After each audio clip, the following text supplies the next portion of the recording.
Hello and welcome back to Rogue Tactics. I'm your host Aperture, and today I'm going to talk about the infinite skill ceiling of Magical Musketeers regarding generic spells that are added or are currently into the game. Now, Magical Musketeers are an archetype built around activating spells and traps in the back row directly behind them in the same column to activate their effects. Now, this sounds already good on paper.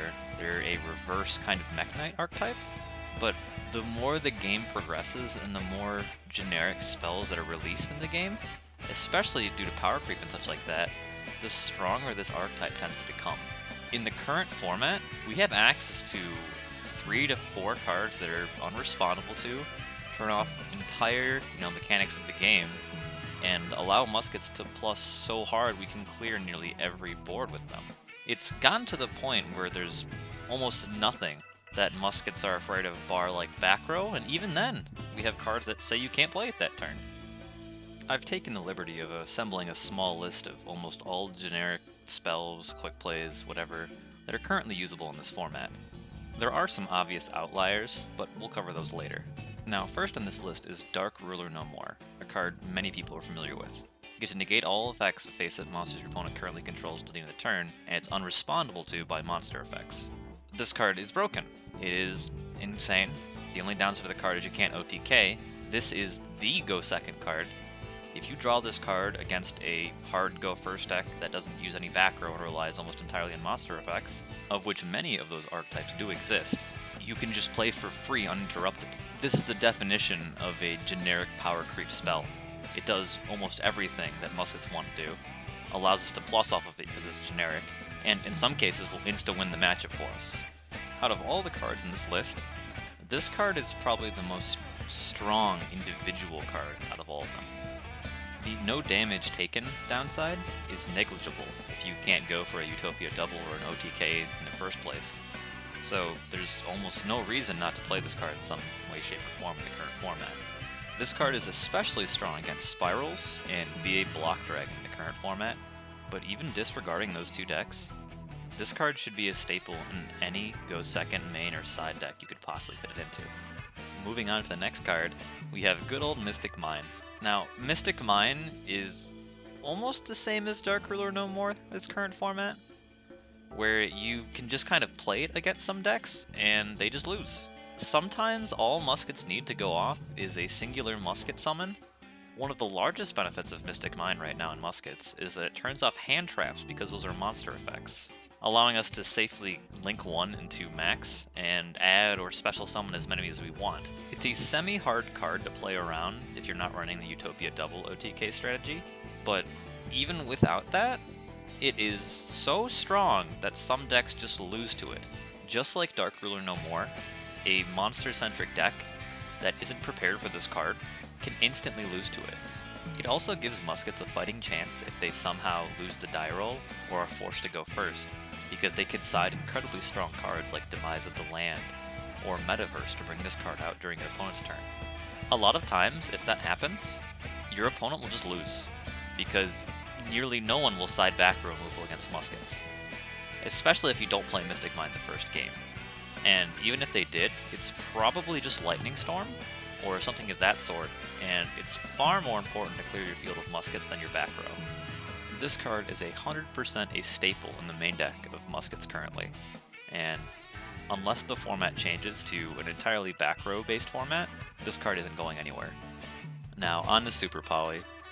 Super Poly is one of those cards where, if the format allows it, is the best card in the format, by a mile. Like, a literal mile. Like, it blows everything else out of the water. Like, how can any other spell compete with a quick play, unrespondable to, monster removal card that gives you a free monster that sometimes may have a good effect? In the current format, Invoked Shaddoll's and that new fusion card, Cross Sheep, has become semi-popular, and Super Poly is in the rise again. You can main deck this card, you can side deck this card, you cannot play this card. Do whatever you want with it, but as of now, it's a fairly strong choice, and you can basically do whatever you want with it. The only real downside of the card is that it takes 2 to 3 spots from the extra deck, and that's not even that important most of the time. Now, Anti-Magic Arrows. Now this is a strong card. This is the card that beats back row decks. single-handedly, as long as you have a single musket. Set 5 pass stands no chance to, you can't flip them over for this turn. And Max goes, let me summon 5, 6, whatever from deck, and blow up them all. This should be the staple side deck card this format because Red Reboot was limited. Not much else to say on this matter. You should side this card, 100%. Like, do it right now. If you don't have this card, you should get it for this deck. It is 100% needed against back row decks, because Lightning Storm ain't gonna cut it. Now, speaking of Lightning Storm, here it is. Lightning Storm is a Regeki and a Harpy's Feather Duster in one card. But that doesn't make it good for muskets, unfortunately. Muskets really, really need something to stop more than one Solemn in the back row, and this card doesn't do it. You also can't play this card behind a musket, because you can't play this card unless you have only face-down cards. Like, it could have been so much more in this deck, but anti-magic arrows, Dark Ruler, all these other cards offer far more benefits. It may just be this deck, but the card doesn't shine in the deck, and probably shouldn't be played. And now onto a sleeper card that generally most people remember being, a card at one point, but no one plays, is Forbidden Chalice. Now, Forbidden Chalice is just a generic quick play monster effect negate, no strings attached, with really no downsides. This is another cross-domination, in another sense, and every single time I've played this card, it has been useful in some way, shape, or form. Like, think about it, it is literally just a free negate that if you play behind a musket, you get another card or something else. It's also a quick play, so if you set it, you can activate it during their turn. And again, it's just a free negate. This card is incredibly notable right now in this format for stopping VFD and some really weird rank-up magic plays. It gets over Appaloosa, it gets over Trigate sometimes. It essentially forces your opponent to, use a negate sometimes. And it's at 3 and not once per turn. A little dumb thing you can do with it is target your own musket and make his attack a little higher. Isn't that good? Wow. But other than that, this is an incredibly solid card, specifically in muskets. As to my knowledge, this is the only generic quick play negate of its caliber, and muskets benefit immensely from having that. So I highly recommend at least trying this card if you haven't at one point.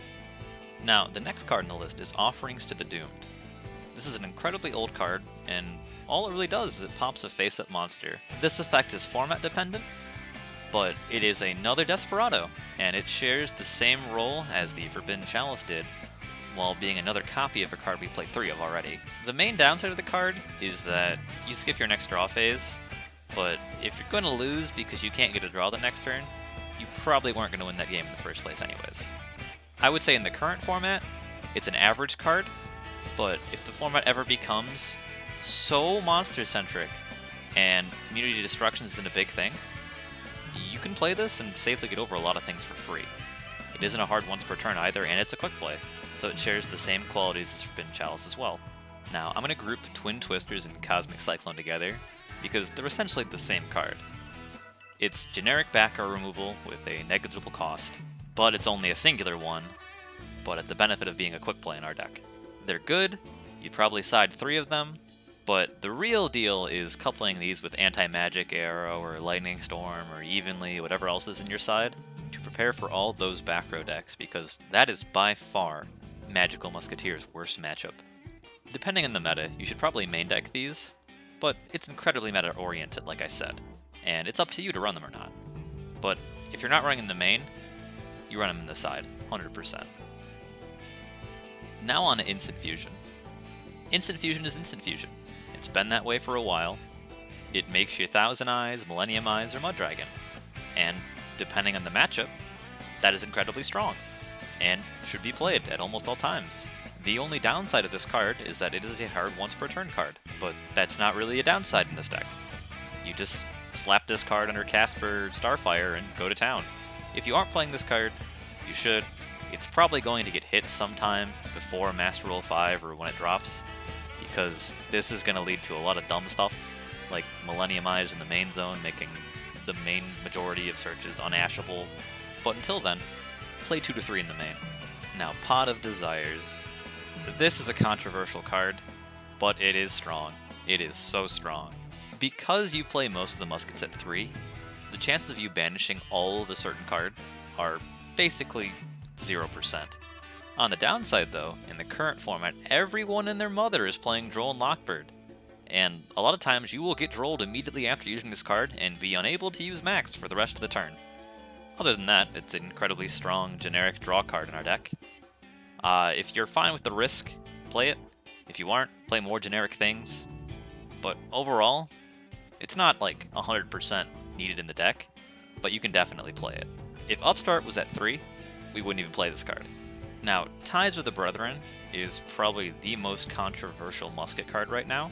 If you're main decking this card, you are announcing to the world you are a go first musket build. If you are siding this card, you are announcing that you can't find any other cards to go first with, and hope to God you draw a musket and this card, and you hope to God that musket is Kid Brave, Doc, or Casper, because you probably aren't running 3 level 4 targets in the deck in the first place. At the current moment, I wouldn't recommend playing this card in any way, shape, or form. But if there's some other musket release in the future, if there's a different format where we're almost always forced to go first, some other weird circumstance, you can play this card, but not right now. Going back to the earlier Mystic Mine, we have Demise of the Land. This is a nerf terraforming in a sense, and is more meta-oriented, but I have seen a lot of musket players, including myself, side this card along with Metaverse, especially when they're forced to go first often, to have a reliable defense of being OTK'd. For what it does right now, it is very, very strong, and we have the ability to Desperado our own muskets and clear our own board to, just kind of be a Mystic Mine deck for no reason. Against certain archetypes that don't run lots of, back row removal, let's say Shaddoll invoked for right now, they just stop. And a lot of the time, if someone sides in back row removal, it's usually just Lightning Storm.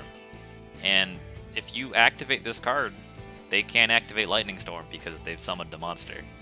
If you are main decking Mystic Mine, I would 100% recommend siding this card. Probably at 2 with Metaverse, but it's such a strong card, and sometimes it'll just win you games if it goes off because people don't remember you're playing Mystic Mine in the first place. Now onto a card most people are familiar with, and that would be Called by the Grave. Now, Called by the Grave is useful for one thing. It stops hand traps. That's the main reason you play it, that's the main reason your opponent is probably playing it, and that's about all there is to this card. It does stop some wacky recursion plays, but it's generally just an anti-hand trap card. Nothing really to speak of besides that. Now onto some limited cards. We have Mind Control. Mind Control is in this weird spot where it's a good card, but at the same time, you won't see it often enough to make a big impact, and if you're ever forced to go first, it is completely dead. I'm more in favor of playing more generic quick plays rather than hard go second cards, the exception of that rule being Dark Ruler no more for me. But if you want to play this card and be a hard go second deck, go ahead. The big downside is if you're ever forced to go first and you draw this card, you will probably lose because it is completely dead. There is legitimately nothing you can do with this card if you go first. And a lot of the cards this current format are either untargetable, or even if you do take them, your opponent can still play the game. The main use of this card is it's exceptional at baiting out negates, because people see Mind Control and they go, oh, I'm scared, gotta negate it. It's still a strong card, don't get me wrong, but some people just don't like the risk of running it and it being useless in that matchup. Like, you gotta compare the card to things like Evenly Matched, Super Poly, Dark Ruler No More, where you can run 3 of each of those cards and they have a much stronger impact than these two. All in all, it is a good card, but you should play it if you have room for it, not because you should play it. Next we have Upstart Goblin. If this was at 3, we'd be playing 3.